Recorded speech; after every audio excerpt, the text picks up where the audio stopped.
नमस्कार। Lucky section संस्थान के YouTube चैनल पर आप सबका स्वागत है। आज हम चर्चा कर रहे हैं एक ऐसे विषय पर जो BA first semester, BA third semester और एमए फर्स्ट सेमेस्टर सबके लिए महत्वपूर्ण है। भक्ति काल हिंदी साहित्य का स्वर्ण युग माना जाता है। इस भक्ति काल को मुख्य रूप से दो धाराओं में बांटा गया, निर्गुण और सगुण काव्य धारा। निर्गुण काव्य धारा को पुनः दो काव्य धाराओं में प्रवृत्तियों के आधार पर बांटा गया। एक है संत काव्य धारा और दूसरा है सूफी काव्य धारा। संत काव्य धारा जिनमें कबीर, दादू दयाल, रैदास जैसे महान संतों ने जन्म लिया। इस काव्य धारा ने हिंदी साहित्य को कितना प्रभावित किया है ये हम सब जानते हैं। तो आइए आज हम बात करते हैं संत काव्य धारा की प्रमुख प्रवृत्तियों की ओर। अगर संत काव्य धारा की प्रवृत्ति की बात की जाए तो सबसे पहले यहाँ पर है निर्गुण ब्रह्म में आस्था।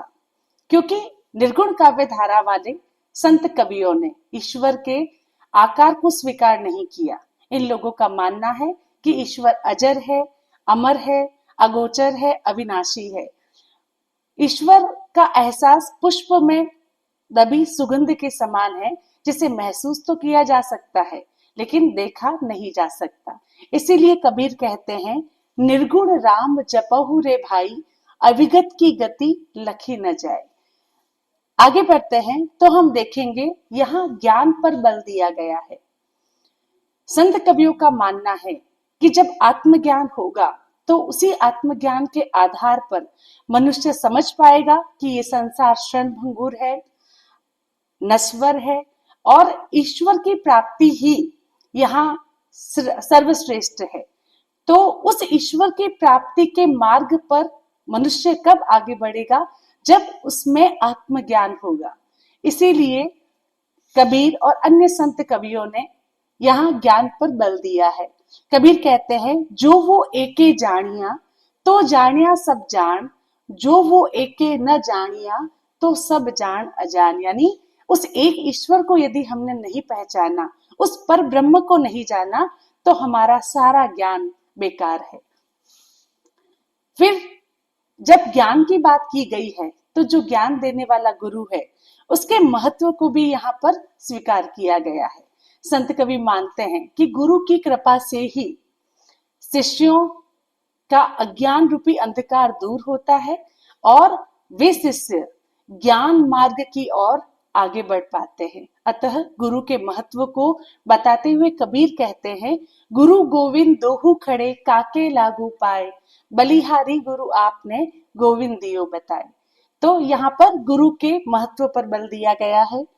साथ ही यहाँ जाति पाति का विरोध किया गया है। अगर हम देखें तो जितने संत कवि थे उन्होंने अपने समय में अपने समाज में जो प्रमुख धर्म थे, हिंदू धर्म और मुस्लिम धर्म, उन दोनों धर्मों में से जो बुराइयां उन्हें उन दोनों धर्मों में नजर आई, उन दोनों पर उन्होंने खुले शब्दों में कटाक्ष किए हैं। क्योंकि कबीर जैसे संत कवि इतने निर्भीक थे, उन्हें किसी बात से भय नहीं था। इसीलिए उन्होंने धर्म के नाम पर जो हो रहे आडंबर थे, उन सब आडंबरों पर कटाक्ष किया है। साथ ही साथ उन्होंने मनुष्यता को प्रमुख धर्म के रूप में स्वीकार किया है। उन्होंने मानवता को ही प्रमुख धर्म माना है। इसके अलावा उनका मानना था कि ईश्वर ने सभी को एक जैसा जीवन दिया है, एक जैसा ही रक्त दिया है। अतः उन्हें जाति पातियों में बांटने का काम हम लोगों ने यानी मनुष्य ने स्वयं ने किया है। अतः वह सही नहीं है।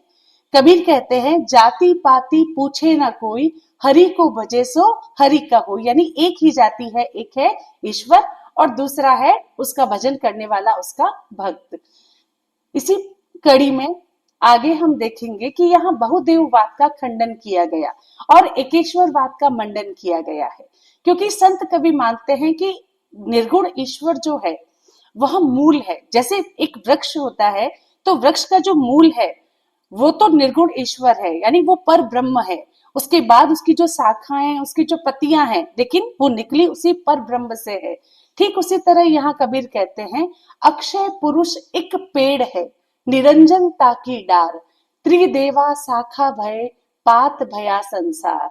यानी ये जो संसार है जो पद उसी ईश्वर के मूल या तने से निकली हुई जो पत्तियां हैं वो पत्तियों के समान है। अर्थात वास्तव में यहाँ एक ही सर्वशक्तिमान है जो इस समस्त संसार, समस्त सृष्टि को संचालित करता है। उसके बाद यहाँ हम देखेंगे कि यहाँ पर रूढ़ियों एवं बाह्य आडंबरों का विरोध किया गया है। देखिए, मैंने अभी बताया था कि कबीर जैसे संत कवि निर्भीक थे, उन्हें किसी बात का भय नहीं था। इसीलिए उस समय जो प्रमुख धर्म थे, हिंदू और मुस्लिम, उन दोनों धर्म में उन्होंने जितनी कुरीतियों को देखा, जितने बाह्य आडंबरों को देखा, तो उन्होंने खुले शब्दों में, कड़े शब्दों में अगर मैं कहूं तो उनकी निंदा की है। जैसे कबीर हिंदुओं की पूजा पाठ या पूजा पद्धति पर प्रश्न करते हुए कहते हैं, पत्थर पूजे हरि मिले तो मैं पूजू पहाड़, ताते तो चाकी भली पीस खाए संसार। केवल हिंदू धर्म में ही नहीं, मुस्लिम धर्म के जो आडंबर उन्हें दिखाई देते हैं वहां पर भी वो खुले शब्दों में कहते हैं, काकर पाथर जोड़ी के मस्जिद दे चुनाए, ताचड़ मुल्ला बांग दे क्या बहरा भया खुदाए। इस तरह हिंदू और मुस्लिम धर्म में उस समय जो बाह्य आडंबर थे, जो कुरीतियां थी, उन सबका संत कवियों ने खुले शब्दों में, कड़े शब्दों में विरोध किया है। नारी विषयक दृष्टिकोण को अगर हम देखें तो संत कवियों के ये दृष्टिकोण हमें दो रूप में दिखाई देंगे। पहला रूप तो ये है कि इन संत कवियों ने नारी को माया का रूप माना है और इसीलिए उन्होंने कहा है, माया महाठगनी हम जानी। अर्थात माया वो है जो हमें ठगती है, किस प्रकार हमें सांसारिकता में उलझा कर रखती है और हमारी आत्मा का मिलन परमात्मा से नहीं होने देती। एक तो इस संदर्भ में, लेकिन ऐसा नहीं, कबीर और अन्य संत कवियों ने नारी की पतिव्रता, ममतामयी, आदरणीय और एक माँ के स्वरूप की आराधना भी की है। कबीर कहते हैं, एक पतिव्रता स्त्री की महिमा का बखान करते हुए, पतिव्रता मैली भली काली कुचित कुरूप, पतिव्रता के रूप सो वारी कोटि स्वरूप।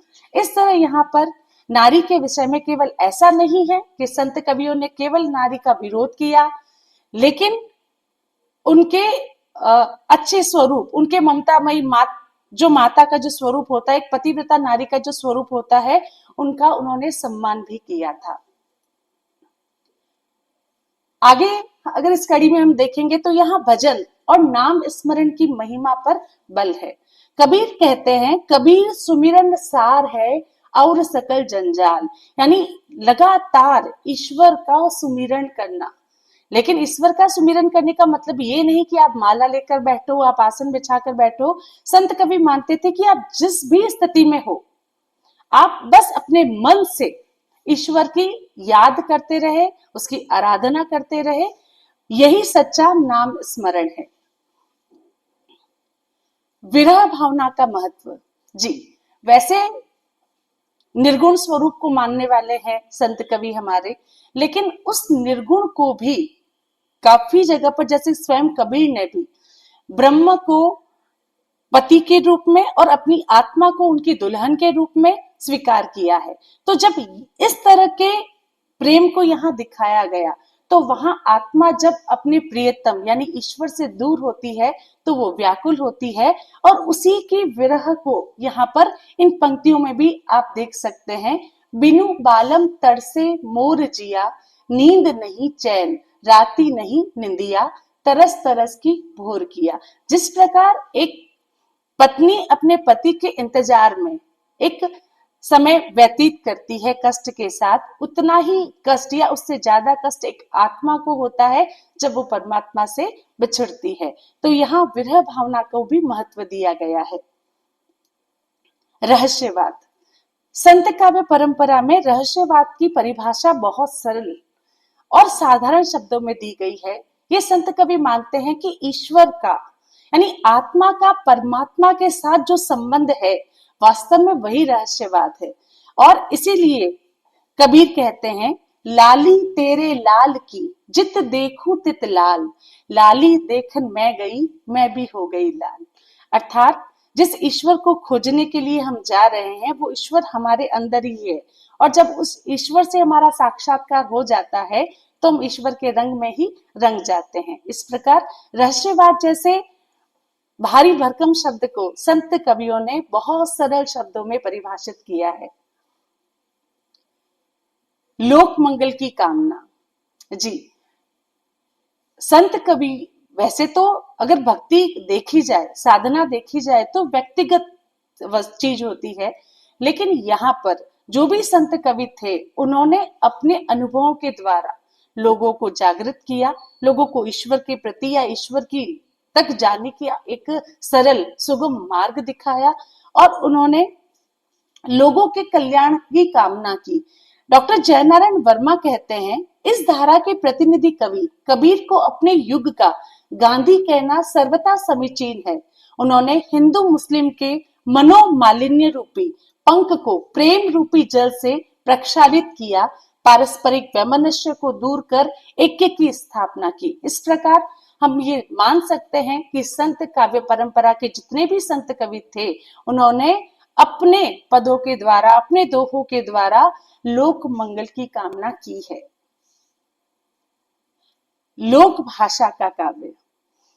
कबीर और अन्य संत कवि निरक्षर थे। कबीर स्वयं कहते हैं, मसी कागज छुयो नहीं, कलम ली नहीं हाथ, अर्थात उन्होंने औपचारिक रूप से शिक्षा ग्रहण की ही नहीं। तो ये कवि, ये जो संत कवि या जो संत कहे जाते हैं, इन्होंने अपने जीवन के अनुभवों से, विभिन्न संतों के समागम में, विभिन्न क्षेत्रों की यात्राएं करके जो भाषा, जो शब्द नए नए सीखे, वो सारे शब्द अलग अलग भाषाओं के इनके पदों में, इनके काव्यों में नजर आते हैं। इसीलिए विद्वान लोग इनकी भाषा को पंचमेल खिचड़ी या सद्दुकड़ी भाषा के नाम से जानते हैं। आचार्य हजारी प्रसाद द्विवेदी तो यहाँ तक कहते हैं कि कबीर के सामने भाषा करबद्ध दासी के रूप में खड़ी हो गई थी। यानी कोई भी शब्द हो, किसी भी भाषा का हो, कबीर बहुत सरलता से अपने दोहों, अपने पदों में उन शब्दों का उपयोग कर लेते थे। यहाँ आप मुक्तक शैली देखेंगे। छंद योजना और अलंकार की अगर हम बात करें, देखिए पहले तो काव्य का जो दो रूप है, प्रबंध और मुक्तक, तो यहाँ पर पढ़े लिखे तो कवि थे नहीं ये सारे, ये तो संत थे, समाज सुधारक थे, कवि तो बन गए, लेकिन तो इनकी जो रचनाएं है वो प्रबंध में संभव नहीं थी, इसीलिए मुक्तक में मिली।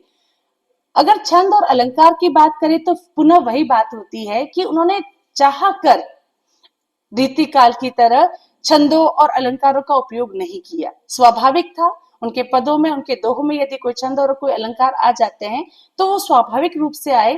चाहकर अपने पांडित्य प्रदर्शन के लिए इन लोगों ने कहीं पर भी अलंकार और छंदों का उपयोग नहीं किया था। उलटवासिया। संत काव्य परंपरा की जब भी बात की जाए तो उलटवासिया एक ऐसी प्रवृत्ति है जो अन्य कहीं देखने को नहीं मिलेगी। उलटवासिया यानी आध्यात्मिक भाव को ऐसे ढंग से कहना जो सुनने में तो उल्टा लगे, लेकिन जब इसके अर्थ पर विचार किया जाए तो ये बहुत गंभीर अर्थ को देने वाला होता है। जैसे यहाँ कबीर की दो पंक्तियां हैं, एक अचंबा देखा रे भाई, ठाड़ा सिंह चरावे गाय।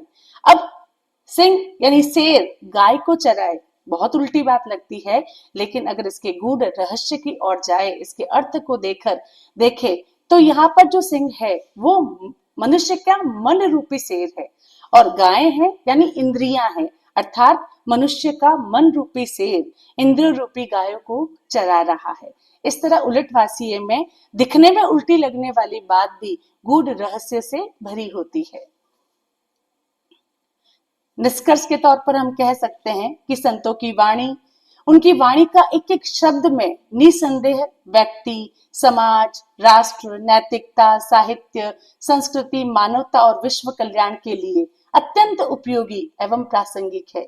साधारण जनता को उनकी भाषा के माध्यम से ज्ञान, कर्म, भक्ति तथा प्रेम का अमर संदेश देकर मानवीय मूल्यों की प्रतिष्ठा करने का सराहनीय कार्य संत काव्य ने किया है और हिंदी साहित्य इस योगदान को कभी नहीं भूल सकता। मैं आशा करती हूँ कि ये जानकारी आप लोगों के लिए उपयोगी सिद्ध होगी। धन्यवाद।